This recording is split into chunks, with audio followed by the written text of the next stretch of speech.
Hey guys, it's Ted Bogert. Welcome back to Heroes Always Welcome. You know, I love veterans, and this is our veteran-centric show where we highlight, spotlight veterans who are in business or in charity or doing great things in the community. I'm here with my co-host, the one and only Enrique Acosta González with Triad Leadership Solutions.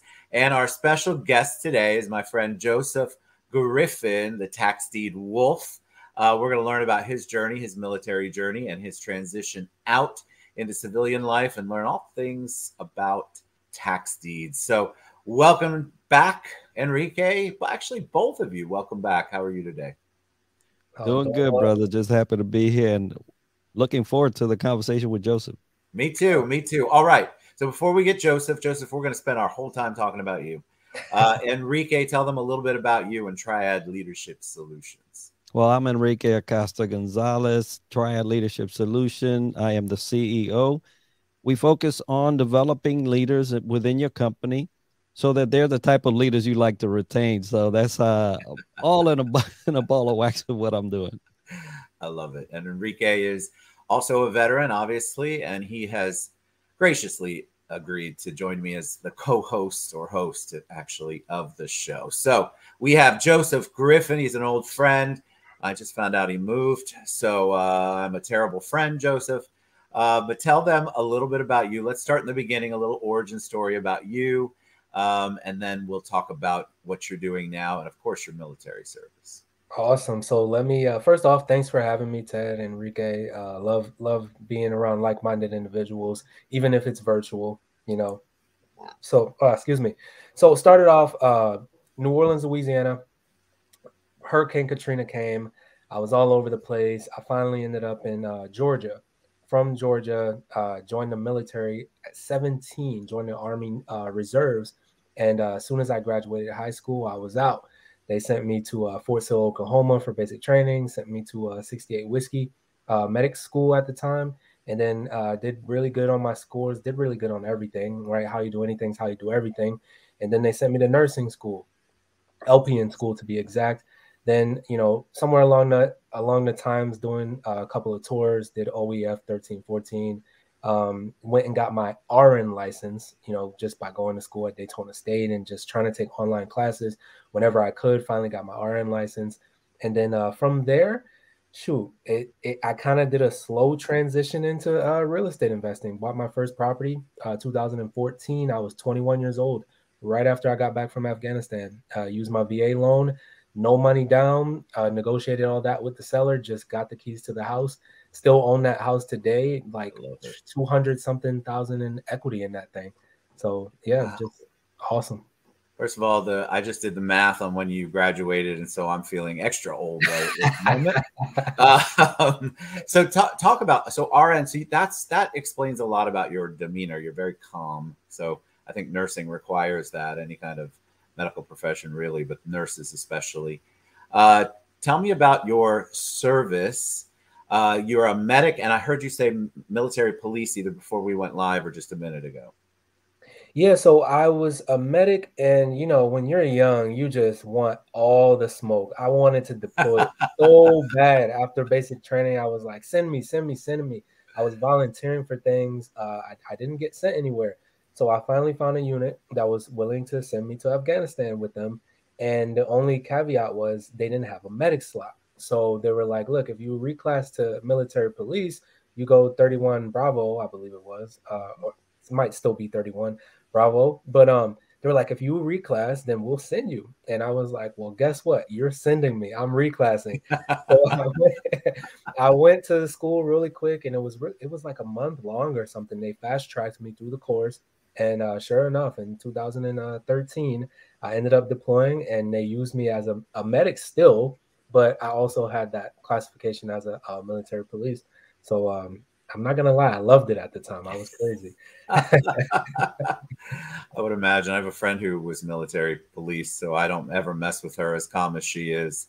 Tell me about the RN and nursing. So did you transition out and went right into nursing and then dabbled in real estate, or how did that transition out occur? So I was Army Reserves, and then I switched to Florida National Guard to actually go to that deployment. So when I got back, I was doing, my one weekend a month at, drill, and I was also nursing full time.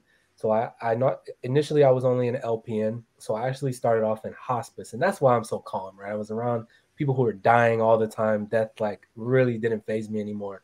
Eventually got into the hospital finally after graduating from Daytona State with my RN. So once I got in the hospital, very, very quickly, because of my demeanor, like I said, how you do anything is how you do everything, pretty much excelled rather quickly, and ended up becoming assistant manager of the ICU in Advent Health New Smyrna Beach. So throughout, that journey, just did my thing, and I still didn't like it. I love nursing, don't get me wrong, but somewhere along the way, I got tired of being on someone else's time, and I wanted my own time. And, I wanted more money too. What do we typically do as Americans for more money? We work more hours. And I just didn't quite agree with that. So I was like, how am I going to get more time and more money? And I saw all the millionaires, all the billionaires, they were investing in real estate. And I was like, you know what? That's what I'm going to do. And that's exactly what we did. So amazing. on the realist, go ahead, Enrique. Yeah, no, amazing. And you brought up a point prior to this, the importance of knowing opportunity even when it's not there, right? You wanted to go to the war zone. They facilitated that, but you had to give up this nursing thing for the moment and get into the police force, and then it opened the doors. You still did the nursing thing, in ground, and that's amazing how you were able to see that opportunity, but go for it, as similar to this real estate thing, right? You're in nursing now. It's not, moving you anymore. And now you're figuring out, hey, real estate is where it's at, and you weren't afraid, and that's wonderful. I agree. I think that's a testament. I also think there's a lot of people who have that passion but don't take that next step. And you were willing to take the risk because it is a risk. It's something scary. People are afraid to take steps. So they see people like you, and they're like, God, I'd love to be like Joseph. I know it. And yet they don't have it. They don't have the resources or the power from within to do it. So real estate investing, talk about that, because that's a passion. And then I want to talk specifically about tax deeds. People talk about real estate investing all the time. They talk about generational wealth. It's a way to leave a legacy, all of those things. And you're living that right now. And you're also preaching that right now. Yeah, definitely. So it's kind of like you said before. I like how you said they don't have the, you kind of said something about they don't have it within, because we do, right? We all have it. We just don't exercise it. And a lot of people are just very, very scared to get out of their comfort zone, because we all want to be comfortable. So for me, it was a matter of that mindset, because that was number one. There's no way I was going to start. How was I going to become a millionaire if I was scared to spend money? Right. So that was the first step. You got to buy the asset, and then it appreciates, then you do your value add. So you can't be scared. Right. So I started making myself uncomfortable, Ted. That's literally what it was. I'm scared to travel nurse. Scared. I was super scared. But what did I do? I applied anyway. I did it. I jumped out there. It's scary as hell, but I did it. I didn't really like swimming that much, Ted. What did I do? I started swimming more. I got my butt out there in those dark lakes and just went and did my thing, right? So it doesn't even have to be the task at hand, but you have to get in a habit of making yourself uncomfortable. We don't have to jump into a tub of snakes or anything if you fear snakes, but there are some small things we can do to as human beings to get ourselves out of our comfort zones. And that's what it was for me. Overseas, my squad leader told me about tax deeds. And at the time, I was like, oh, man, this sounds like illegal. It sounds very illegal. How? And it does sound that way. You're not wrong. But after looking into it, I was watching videos. There was this one individual at the hospital I was working at. His family had been doing this for generations. And he was telling me a little, hey, this is what you do. This is where you go. And he's like, this was New Smyrna Beach. So we're in Volusia County. He's like, yeah, you go to volusia.realtaxdeed.com. They hold auctions at least once a month. You get in there, you find the list, and you find the property. And so he's coaching me through it. And I do it. I get my first one, $3,000, I believe. And then I got another one for $1,900. And then I also used my VA loan for the second time, Ted, and got another house with no money down.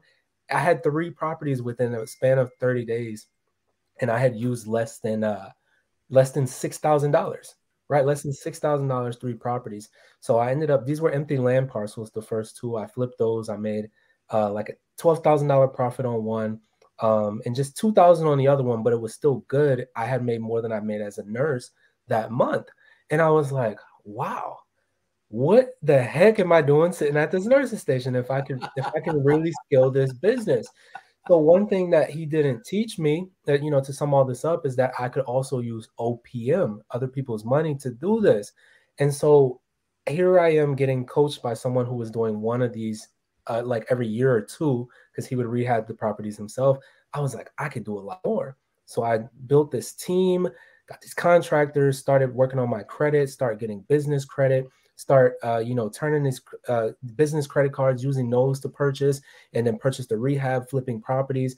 And then here we are today, 33 doors, short-term rentals, long-term rentals. I'm under contract, Ted, right now for 2 apartment complexes, each 12 units, so 24 more units. And that was really just understanding the game of Monopoly. You know, the bank hands out the money. Why are we as Americans trying to roll the dice so we can pass go 1,000,000 times and collect $200? And I was like, that's not how it works. I need to get in a position to just get this money. And that's what we did. And we focused that into tax deed investing because it's a lot cheaper. And that's what really got us started. And I'm going to put these notifications on. Oh, you're good. You're good. I've got so many questions. Tax deed. So dumb it down for, you can dumb it down for me. I won't use anybody else. Dumb it down for Ted. You buy a tax deed. Explain what that means. What does that mean? What are you buying? And why is that valuable? Why is that important?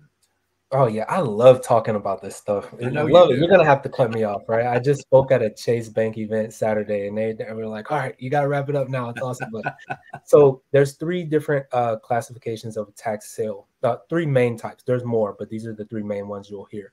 You'll hear tax lien. A lien is just a claim on a property, right? So Florida is a hybrid state. We do have tax lien sales. Depending on what state you live in, will determine which type of sale is conducted. So with the tax lien, you go in there. Let's say Enrique doesn't pay his property taxes for 2 years. He owes $3,000. He'll get a message, hey, Enrique, you got to pay your property taxes. You have until April 15th or May 15th, or we're selling it on lienhub.com to investors, right? So I can come in there and get that lien on Enrique's property for $3,000, but get this, with interest.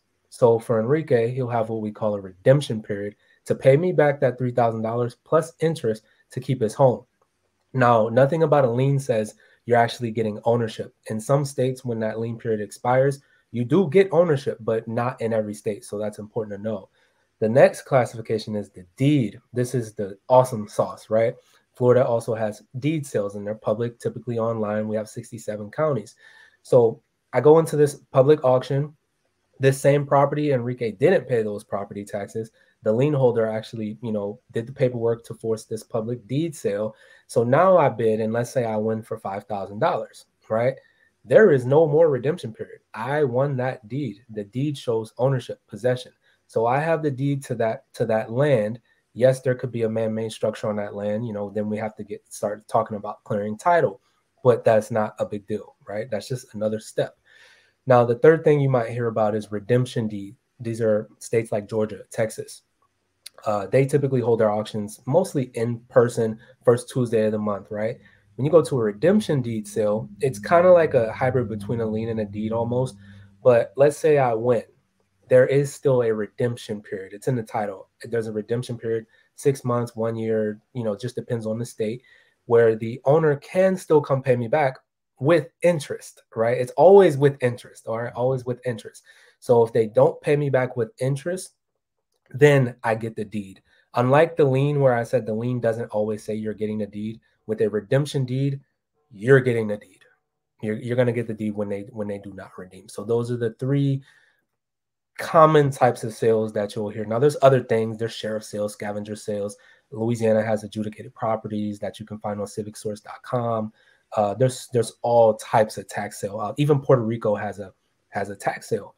So it's some awesome stuff. So fascinating. I mean, I think that people are just afraid and they don't understand. But you've created a whole, and Enrique, jump in anytime, but yeah, I have lots of questions. You've created a whole program for this. This is not just you keeping all the information to yourself. You offer classes and instruction and education, and you have a team. Talk about that. Yeah, so I'm the tax deed expert, but once I realized that You're the wolf. Yeah, there was so much more to real estate investing that I didn't know in the beginning, right? So there's personal credit optimization, there's business credit, there's business structure, how to even file your taxes strategically, right? And then we jump into what to do with the money once you get access to the money. What's bad money, right? What's bad debt, right? How do we determine what's good debt? How do we even invest? What's cap rate? What's market cap? What's purchase cap? Cash on cash return, right? NOI. So then we kind of like got into all this stuff to help minimize our risk, how to ultimately cash flow. And then that also brought up the wealth, right? Why am I selling homes? There's no wealth in selling homes. And so then we're buying home with cash out refinance or get a HELOC and then use that. So all these things that kind of fit into this one picture. And that's why we started Tax Deed Wolf Academy. So when our students come in, it's not just me. I'll get the business credit experts, the Airbnb expert to teach a class, this expert come and we have it all in one. So they get everything from us, not just an online course either. We have classes weekly, right? So we have lifetime access. They get the online modules. They have the live weekly classes. We have 2 to 3 classes a week. And then they also have private group chats where they're never alone. They can ask questions. And we even have now where we provide deals. Right. Not only do we have WolfPack Capital, of course, but we also have deals that our mentees can actually go close, and we walk them through not only, hey, just buy this, right? Not like a wholesaler or anything. Hey, just buy this, but hey, look, this is a deal. These are the numbers. These are typically the numbers that you would look for. This is typically how we would do this deal. You fit this category. You qualify to get this and cash flow at $1,000 a month with this much equity. Here's the plan. Right? Do you want to proceed? So it's just been amazing. It's just been amazing. I love it. Yeah, and that piece is so vital for someone that is afraid or maybe doesn't have all the experience that you do, to have someone kind of like pre-qualify them, right, for this for this purchase and say, you're ready for it, let's go, and be able to do that transaction with a little more ease than maybe I would that don't have that information. Yeah, most people take a course and then they're still ultimately on their own. It's kind of like you read a book. Yeah, I mean, it's cool you read a book, but do you want the doctor to perform a surgery on your heart that only read the book? Yeah. I think one of the things that my experience with tax deeds is that there wasn't really a voice especially in Central Florida. There's a couple of people who did it and that's what they profess to do, and they seem to be successful about it. But it felt like there was no education about it. You didn't go to a tax deed class. You didn't have an opportunity to learn about it. They kept it very close to themselves and didn't share, but you're all about sharing. Look, I know it's a business model, but still people can get in and learn something that can build them generational wealth, legacy, not have to work for the man, as us old people used to say. And yet it's something that also could turn around and get you to other businesses and allow you to travel and do the things that you want. There's a lot of options. Talk about OPM just a little bit, because I think people also talk about that a lot, but nobody ever explains how that actually works. Oh man, I could talk about this forever. So first things first, a lot of people don't give the game because they only know one way to play it themselves, right? So like with me, I will give all the game, right? Hey, look, this is how you get on the auction. Go to your county clerk of court and then, find the tax sale list. If you can't find it, call them. Their numbers on the website. Get the site, use these apps, right? The real game here, a lot of people will go to auction and they won't win, right? I'm probably the reason for giving so many people this info. Now, prices do go up. But one thing that I do is I don't really go to auction anymore anyway, right? I use it as a leads list and I approach the property owners directly. So they sit down. Most Americans will just sit around and wait, sit around and wait for their opportunity, right? But a wolf like myself, like you, Ted, like Enrique, we will go create our own opportunities. Right. So I go directly to these property owners and I'll buy it from them directly. I'm not worried about any auctions. So that increases our chances tremendously of getting properties. So using that method, we got last year about 14 or 15 houses in Texas using that route in just Texas, right? So OPM, here's how we did it. And I said Texas because there's many types of OPM. We have credit cards, right? We do have loans, right? We have MLOs or commercial loan brokers. We have good debt out there, right? Whether you're using FHA, VA, whatever, any sort of loan package, right? What we also have that people don't realize, we have private money. You have the rich aunties, the rich uncles, you have the co-workers that you work with that have money, a whole bunch of money, absolutely no idea what to do with it. For me, it was doctors, right? A lot of money, absolutely no idea what to do with it, right? So we also had W-2 employees. What did they have? IRAs. And they had absolutely no idea that they could convert their IRA to self-directed and then go buy apartment complexes, right? They had absolutely no idea. So there's so many different types of private money out there. Once you get it, of course, knowing what to do with it. But these are some of the creative things that we've done to close deals. And then we have wholesaling. We have seller finance, right? I got a duplex, Ted, in Pennsylvania.